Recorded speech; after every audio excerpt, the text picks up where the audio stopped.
রিমঝিম ধারাতে চায় মন হারাতে, রিমঝিম ধারাতে চায় মন হারাতে, এই ভালোবাসাতে আমাকে ভাসাতে।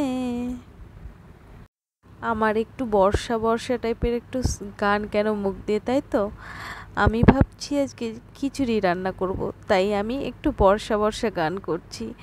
বৃষ্টি দিনে এই গানটা কিন্তু ভীষণ ভালো লাগে। আর এই দেখো, আজকে আমি খিচুড়ি করব।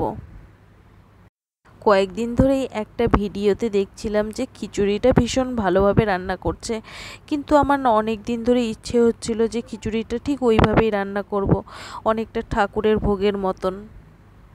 সত্যি ওই খিচুড়ি রান্নাটা দেখে আমার না ভীষণ খিচুড়ি খেতে ইচ্ছে হচ্ছিল। অনেক দিন ধরে সবাইকে বলে যাচ্ছি যে খিচুড়ি বানাবো খিচুড়ি বানাবো, ফাইনালি সেই দিনটা আজকে চলে এসেছে।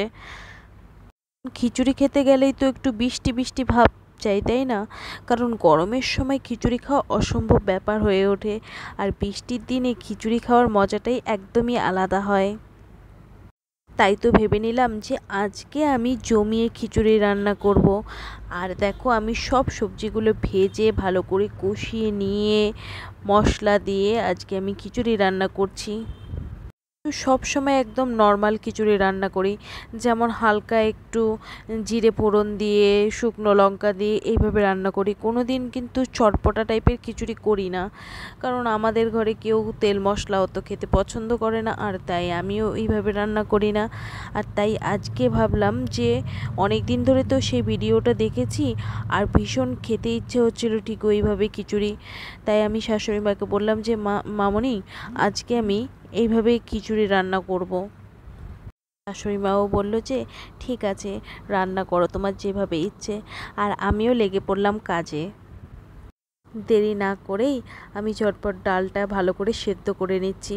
আর এই যে ডালের যে ফেনাটা, এটা কিন্তু অবশ্যই যখন তোমরা এমনি ডাল রান্না করবে তখনও ফেলবে, আবার যখন খিচুড়ি রান্না করবে তখনও কিন্তু ডালের ওই ফেনাটা কিন্তু ফেলার চেষ্টা করবে, কারণ ওই ফেনাটা কিন্তু খাওয়া একদমই ভালো না শরীরের জন্য।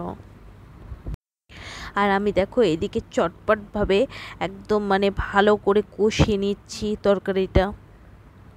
যদি চিংড়ি মাছ পড়তো বলো তো কতটা টেস্ট হতো তরকারিটা। এতে কিন্তু চিংড়ি মাছ দিলে কিন্তু তরকারির কিন্তু 4 গুণা একদম টেস্ট বেড়ে যেত। আজকে আমি তেল মশলা ভালো করেই দিয়েছি, আর একটা পেঁয়াজ দিয়েছি, আদা দিয়েছি। হয়তো অনেকে অনেক মশলা দিয়ে ইউজ করে, কিন্তু আমি অত মশলায় তবু ইউজ করিনি। যদিও এই খিচুড়িটা ওই দাদাটা কিন্তু একদম চটপটাভাবে রান্না করছিল। দুটো 4টে পেঁয়াজ দিয়েছিল, অনেক কিছুই দিয়েছিল, মশলা মশলা অনেকটা দিয়েছিল, কিন্তু আমি অনেকটা কম মশলা দেওয়ারই চেষ্টা করেছি, কম মশলা দিয়ে যতটা ভালো খাওয়া যায়। আর লাস্টে কিন্তু এই মশলাটাতে একটু ঘি, এই এই খিচুড়িটাতে একটু ঘি ইউজ করেছিল, কিন্তু আমি ঘিটা দিইনি, কারণ আমাদের ফ্যামিলিতে সবাই একটু ঘি খেতে পছন্দ করে না। মিষ্টিটা পরিমাণ মতন দিয়েছি, কারণ মিষ্টিটাও অতিরিক্ত আমাদের ফ্যামিলিতে কেউ খায় না, সবারই কথাটা মাথায় রেখে আমি রান্না করেছি। ভাবলাম যে খিচুড়ি হচ্ছে, খিচুড়ি কি শুধু শুধু খাওয়া যায়? খিচুড়ির সাথে তো একটা কোনো ভাজা হওয়াই চাই। এর সাথে যদি আমি চপ ভাজি তবু ভালো লাগবে, আবার এর সাথে যদি আমি ঝুরি ঝুরি করে আলু ভাজি তাতেও ভালো লাগবে। আর ঝুরি ঝুরি আলু ভাজাটা কিন্তু আমি আমার মায়ের কাছ থেকে শিখেছি, কিন্তু জানো আমি মায়ের মতো না চটপটভাবে ওই ঝুরো ঝুরো করে শুকনো শুকনো করে আমি কিন্তু পারি না করতে। আমার কাছে একটু কেমন যেন ড্যাম ড্যাম পড়া মতন হয়ে যায় ভাজাটা। যদিও যখন আমি ভাজি তখন একটু ভালো থাকে, কিন্তু পরে ড্যাম পড়ে যায়। তাই আমি খিচুড়িটা রান্না করেই ভাজাটা করে নিচ্ছি, যাতে তাড়াতাড়ি খেয়ে নেওয়া যায় ভাজাটা।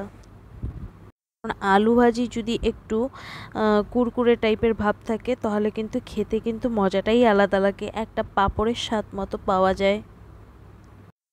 কয়েকটা ছোলা আমার নজরে পড়লো, তা আমি ভাবছি যে কয়েকটা ছোলা যখন ভেজানো আছে, কেননা আমি এই ছোলাটাও এই আলু ভাজির মধ্যে দিয়ে দিই। তারপরে আমি একটু নুন দিয়ে আর একটু হলুদ দিয়ে ভালো করে চটকে নিলাম। এইভাবে মেখে নিলে কি বলতো, আলুটা না নরম হয়ে যায় আর ভাজতে কিন্তু বেশি তেল লাগে না। তারপরে দেখো আমি যখন আলুটা নরম হয়ে গেছে জলটাও ফেলে দিয়েছি, আর এদিকে আমি আলুটা ভালো করে ভেজে নিয়ে খিচুড়ির সাথে জমিয়ে আজকে খিচুড়ি খাচ্ছি। আর হ্যাঁ, আমি না একটু ঘি ছিটিয়ে নিয়েছি, কারণ কেন কি আমাদের ফ্যামিলিতে সবাই যেহেতু ঘি খায় না, তাই আমি পাতের মধ্যেই ঘিটা নিয়েছি।